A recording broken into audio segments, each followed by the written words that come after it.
how to create a Coinbase account for beginners step by step. So if you want to create a Coinbase account for beginners, it's basically quite very simple to do so.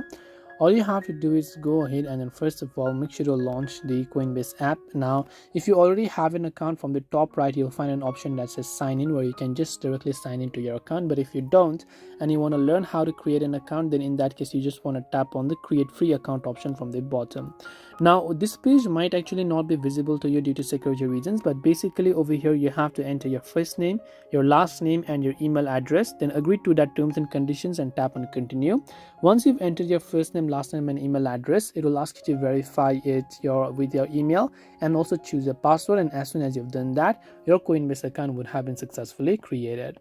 And this way you'll be able to create a Coinbase account for beginners. I hope that this video really helped you. If you have got any more questions, feel free to also leave them down in the comment section below. Thank you for watching till the very end of this tutorial, and as always, see you soon in the next video.